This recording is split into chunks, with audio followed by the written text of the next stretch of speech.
سیدنا معاذ بن جبل رضی اللہ تعالیٰ عنہ، جن کو رب کائنات نے علم و فضل کا بحر بے کراں بنایا ہے، اور کریم آقا علیہ السلام کی بارگاہ میں آپ کو بہت زیادہ قرب حاصل تھا، اور آپ کو یہ بھی اعزاز حاصل تھا کہ امت مسلمہ کے لیے دین کو پھیلانے کے لیے آپ بار بار سرکار کی بارگاہ میں سوال کرتے، اور میرے آقا آپ کو جواب دیتے، اور وہ جواب تمام امت کے لیے ہوتا اور تمام امت کی اصلاح ہوتی۔ ایک مرتبہ آپ نے عرض کی، یا رسول اللہ مجھے جنت کا راستہ بتائیں، جنت میں داخل کیسے ہوا جائے، دخول جنت کے لیے کون سا وظیفہ ہونا چاہیے؟ تو کریم آقا نے فرمایا، اے معاذ بن جبل تو نے بہت بڑی بات پوچھی ہے۔ فرمایا دخول جنت کے لیے، فرمایا میرے آقا نے، نماز کو ادا کرو، روزہ رکھو، حج ادا کرو، زکوٰۃ کو ادا کرو۔ کریم آقا علیہ السلام نے مزید فرمایا، اے معاذ بن جبل اگر تو چاہتا ہے کہ تیرے سارے گناہ معاف ہو جائیں تو رات کو اٹھ کر اللہ کی بارگاہ میں والذین یبیتون لربہم سجدا وقیاما پر عمل پیرا ہوا کرو، اللہ کی بارگاہ میں چھپ چھپ کے عبادت کرو، اور پھر کریم آقا نے فرمایا چھپ چھپ کے صدقہ کرو، یہ بھی گناہوں کو مٹا دیتا ہے۔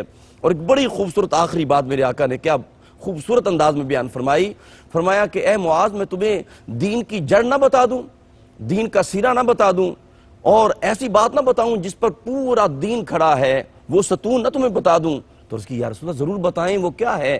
تو ما ہوا یا رسول اللہ وہ کیا ہے، ما ہوا؟ تو میرے آقا نے فرمایا، کریم آقا علیہ السلام نے اپنی زبان کو ہاتھ میں پکڑ کے فرمایا قف ھذا، ایسے کریم آقا علیہ السلام نے عملاً پریکٹیکل کہا قف ھذا، فرمایا اس پر قابو پالو، اور اگر اس پر قابو پا لیا تو تم جنت میں داخل ہو جاؤ گے۔ جی صدیقی صاحب، یہ قرب مصطفیٰ جو ہے، اور بار بار جو سوالات آپ کرتے اور کریم آقا جواب عطا کرتے اور پوری امت کی اصلاح ہوتی۔ جی ہاں، یہ جس واقعے کو آپ نے قدر تفصیل سے بیان کیا، یہ غزوہ تبوک کے موقع پر جب سفر ہو رہا تھا جی، تو ایک موقع پر نماز فجر ادا کی، صحیح، اور اس کے بعد اونٹنی پر کچھ آگے محو سفر ہوئے تو تقریباً سارے لشکر کو اونگ آ گئی، اللہ اکبر، اور اونٹنیاں حتیٰ کہ ہوتا ہے نا کہ پھر ایک ڈسپلن سے نہیں چل رہی بلکہ ادھر ادھر چل رہی ہیں، کچھ وہ جھاڑیوں میں منہ بھی مار رہی ہیں۔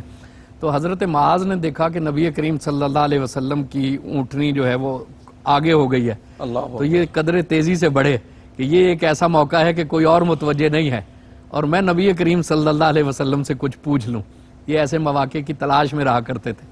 تو حضور اکرم صلی اللہ علیہ وسلم کے پاس پہنچے تو حضور اکرم صلی اللہ علیہ وسلم متوجہ ہوئے تو یہ عرض کرنے لگے کہ میرے دل میں بڑا دھڑکا سا لگا رہتا ہے اور میں بڑا مضطرب سا رہتا ہوں کہ مجھے وہ راستہ مل جائے کہ میں بخشا جاؤں اور جنت میں چلا جاؤں۔ تو پھر اس پر یہ سوال و جواب ہوئے۔ آج آپ یہ دیکھیے کہ یہ زبان ہی کی تو لغزشیں ہیں، لوگ زبان کے بارے میں کتنے غیر محتاط ہو چکے ہیں۔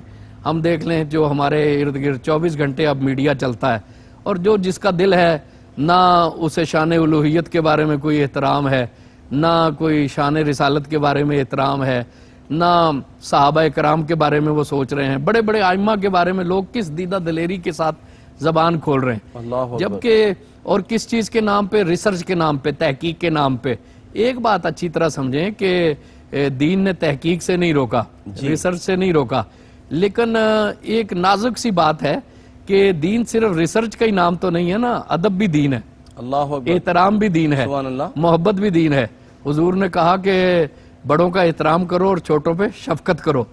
تو انسان اس حد تک کی زبان کھولے کہ جہاں احترام کے دائرے جو ہے وہ ختم نہیں ہوتے۔ اللہ اکبر، یہ اس چیز کو اگر اس لطافت کو سمجھنے کی کوشش کریں کہ ہر شخص کی ایک حد ہے، حدود اور قیود ہیں۔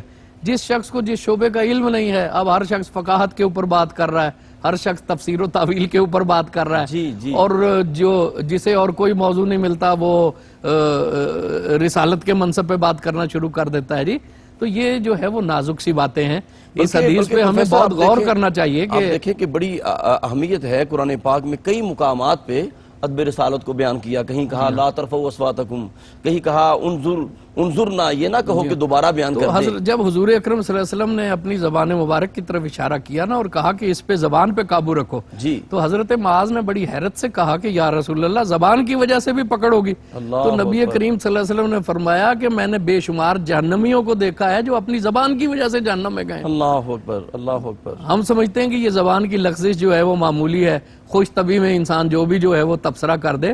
حضور نے فرمایا کہ اس کی پکڑ کی وجہ سے تو اکثر اہل جہنم ہوں گے. یہ جو کلمہ کفر ہے تو زبان سے ہی نکلتا ہے نا، تو زبان کی لغزش ہی سے تو سارے کام شروع ہوتے ہیں. انسان حقیقت میں بے حیائی کا دروازہ زبان سے کھلتا ہے. جب وہ یہ باتیں کرنا شروع کر دیتا ہے تو رفتہ رفتہ پھر اس کے وجود میں گناہ کا دائیا پیدا ہو جاتا ہے. جی